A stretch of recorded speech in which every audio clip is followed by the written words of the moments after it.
putang inang nasa Kongreso! Ganitang taong bayan! Mga putang inang nasa Kongreso, makinig kayo! What's up mga suki? Kumusta po? Matagal-tagal po tayong hindi nakapag-upload dito sa YouTube. Gusto ko lang pong i-share itong si Kabayan. Dahil siguro sa nangyayari sa ating bayan, ay talagang bilib ako dito kay ate. Talagang malutong na pagmura sa ating mga politikong korap. Totoo naman, talagang ito po yung reality ngayon. Kaya gusto ko lang pong i-share itong video ni ate dahil ang tapang ni ate. Bukas po may rally po, malaking rally yung magaganap. Sana po maraming mga kababayan natin ang sumali sa rally.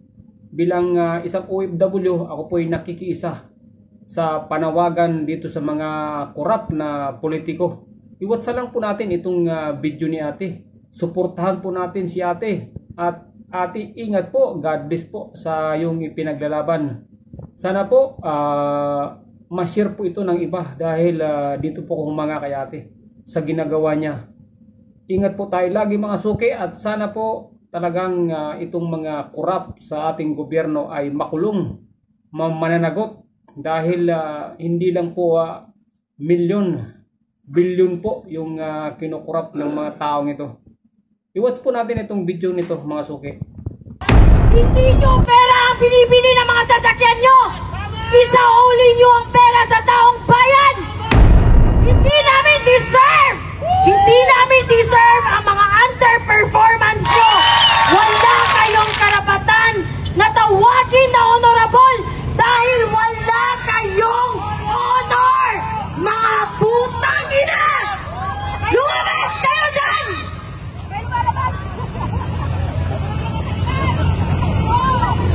Sana hindi na kayo tumakbo. Kung tumakbo lang kayo para punuin ang mga bulsa nyo, nakakahiya kayo.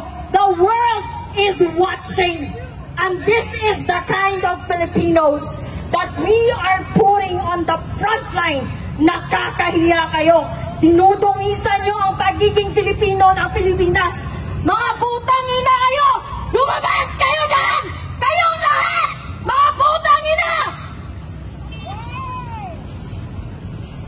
Darating ang araw na mapupuno ang taong bayan. Tandaan nyo to. Walang makakaligtas. Kahit yung mga pamilya nyo na abroad ng abroad, nagpapakasasa sa pera ng taong bayan. At sa mga Filipino na nakikinig lang, walang ginagawa. Dahil hindi pa sila apektado ng korupsyon. Dahil hindi pa sila naabot ng korupsyon. Ito ang sinasabi ko sa inyo. Kapag wala tayong ginawa ngayon, mas mabuti na lang na wala tayong gawin until forever. I do not care. If you stay silent right now, just stay silent as quiet as a mouse forever. Dahil hindi nyo alam ang impact ng inyong pagiging neutral. Nang wala kayong kinu-call out, it's like an indirect permission given to these corrupt officials on the House of the Representatives. Parang sinasabi nyo sa kanina na okay lang na nakawan nila tayo, na okay lang na mag-planter sila sa putang inang pera ng taong bayan. Ito ang isipin nyo. Ilan ba ang total population ng Pilipinas? We're more than 100 million. Let's just do a traditional calculation. Ipagpalagay natin, merong 1 million working class earning minimum wage of 500. Let's just say it's 500. Do you really think that 500 pesos that a minimum wage earner is earning for that day may matitira? Wala.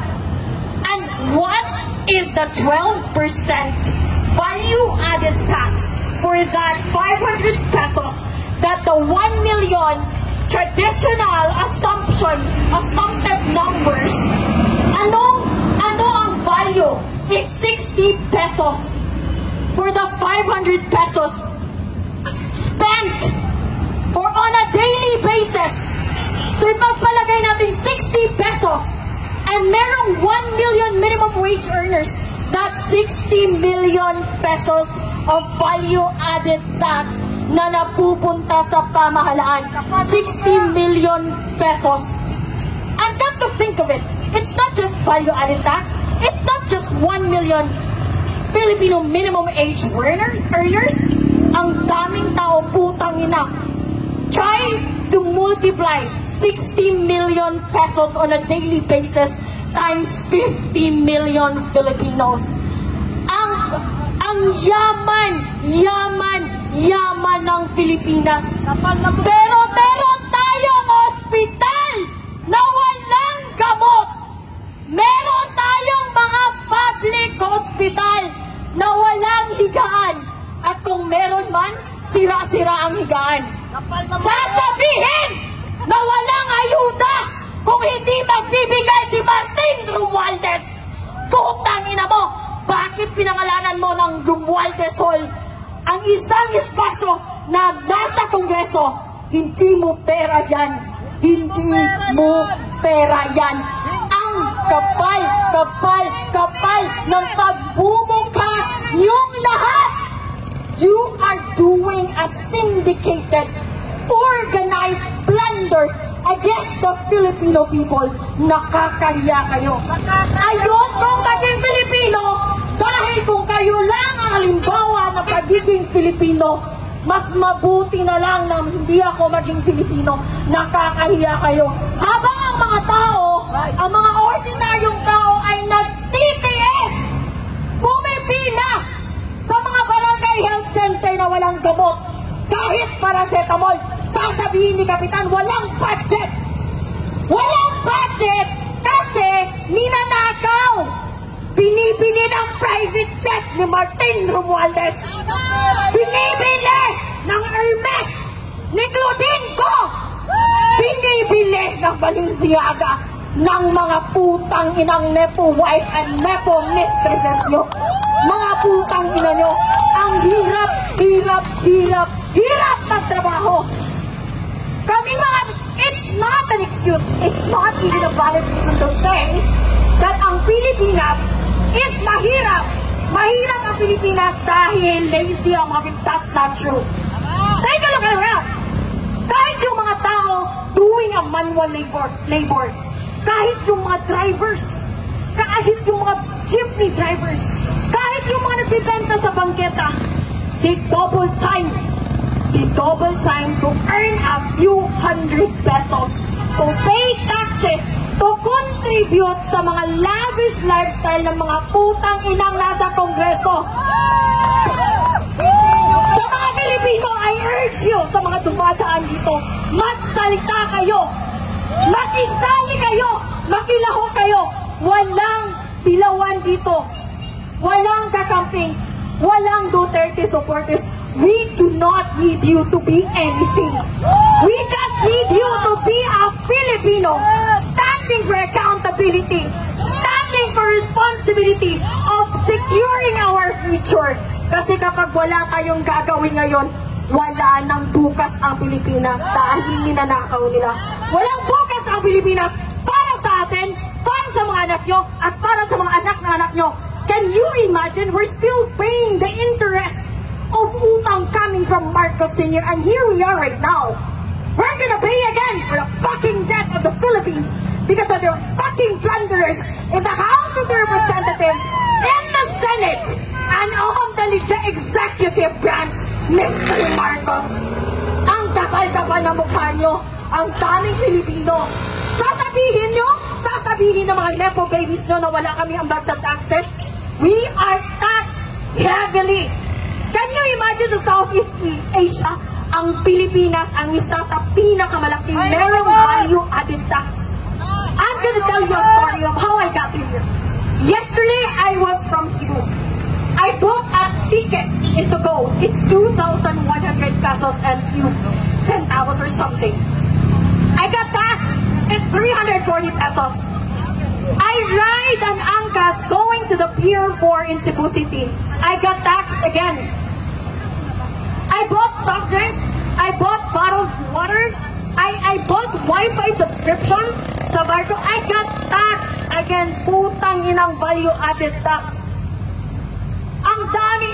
Just try to imagine if a single Filipino is paying at least 200 pesos of value-added tax on a daily basis.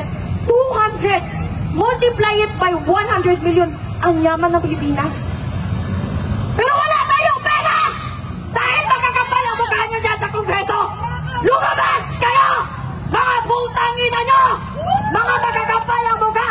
I do not understand. I cannot wrap my head around the fact. Paano nyo naiisip? Paano nyo hindi naiisip kung gaano kayo ka-immoral? Kung gaano kayo ka-demonyo? Nagpapakasasa kayo sa pirang hindi inyo? Tumakbo kayo para maglingkod. Just reminding you, sir and ma'am, tumakbo kayo para maglingkod, hindi para magpaglingkuran. And don't start with us honoring, telling you, addressing you as honorable. Kasi between you and the taong bayan, you are the least. You are the least organization with honors. With honors, you don't have any, zero.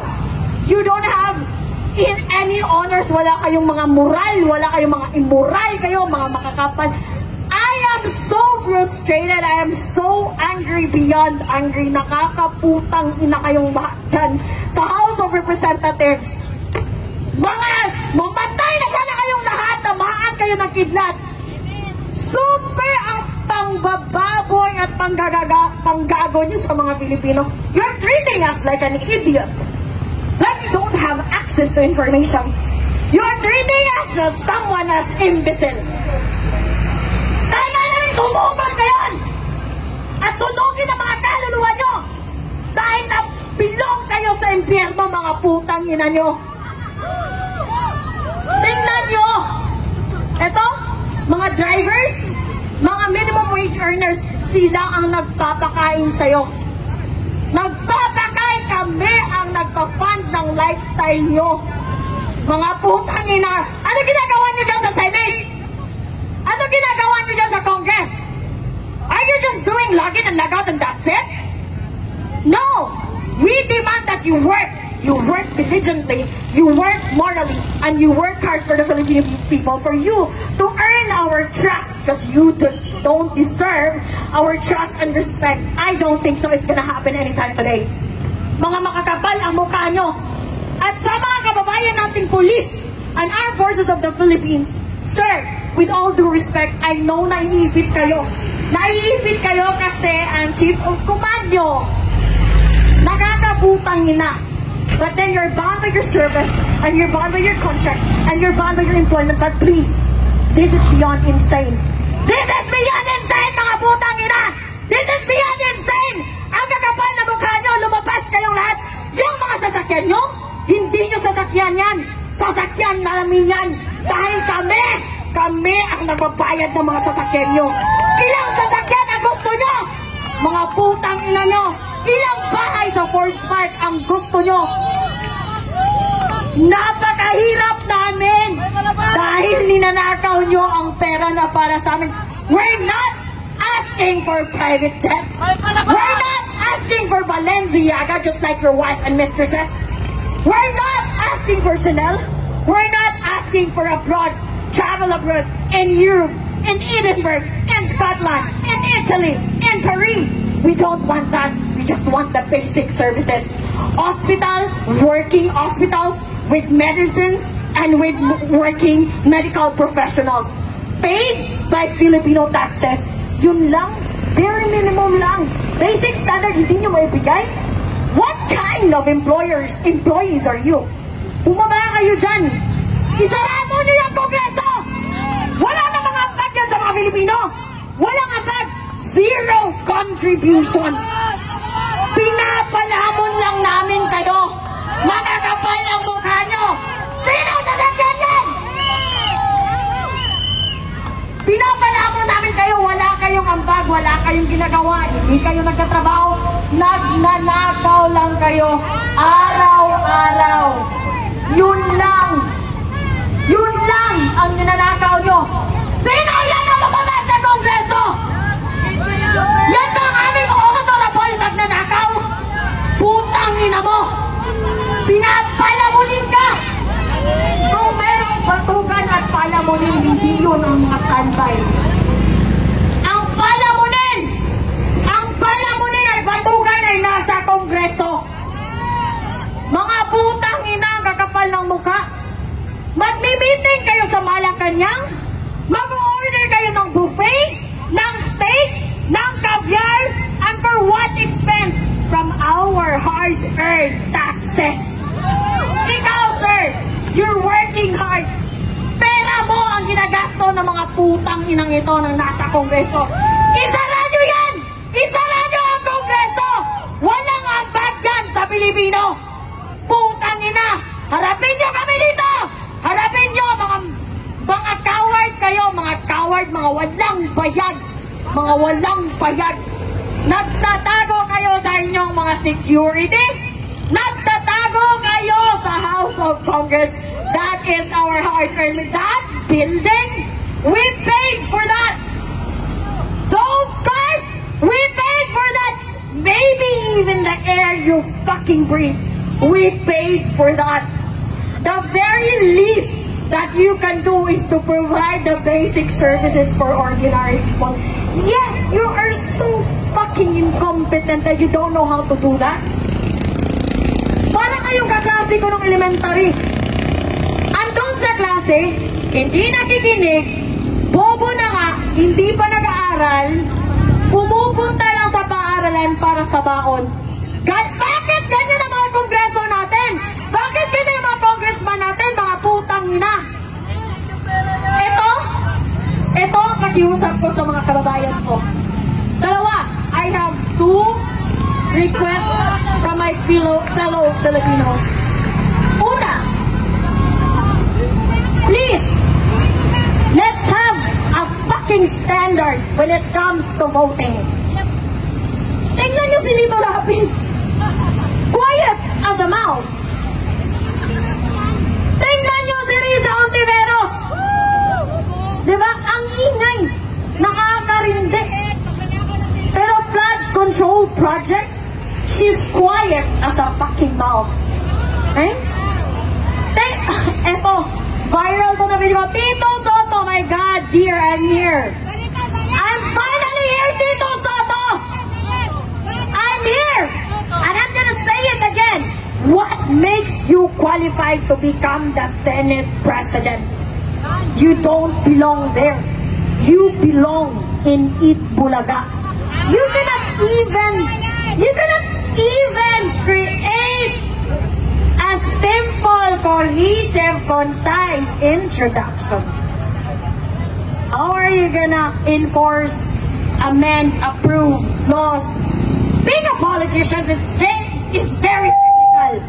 It's being very technical. Kapag bobo ka, umalis ka na dyan. Well, anyway, sabi nga nila, intelligence is limited. Stupidity is endless. Unfortunately, meron tayong endless supply of stupidity both in the House of Congress and in the Senate and in the executive branch. Nakakaputang ina nyong lahat. Hindi nyo pag-aari ang Pilipinas. Hindi nyo pag-aari ang taxes namin. Hindi nyo pag-aari ang mga Pilipino. Tumigil kayo. Tumigil kayo, bumaba kayo. Isauli nyo ang mga perang ninakaw nyo. Matanong lang, nasaan na si Martin Romualdez? Balita ko raw. He deregistered his private jet. Is that true? Patanong sa mga tuta mo dyan sa Kongreso. Tanongin mo sila. Pakitanong sa mga tuta ni Martin Romualdez dyan sa Kongreso. Where is your fucking boss right now? Did he go abroad with his stolen money? And he's not gonna come back here? Ito, tandaan mo, Martin Romualdez, we will not forget. Not even sa mga anak mo, sa mga anak ng anak mo, at sa mga anak ng anak ng anak mo.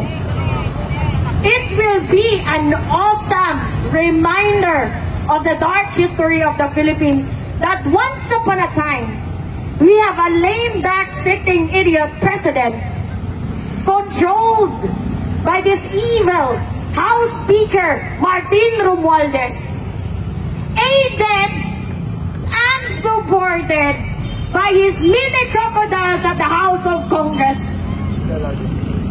supported by the senators na walang magawa sa buhay kundi maging achievement ang pagsisisi, paninisi sa previous administration. Wala na ba kayong achievement na iba? Yun lang? Ganon kayo ka-incompetent? Like even a simple person, ordinary person can see through all your evil intentions, can see through all your stupidity, the maneuvers, the cover-ups. We see through it all. Hindi kami bobo, mga putang ina nyo!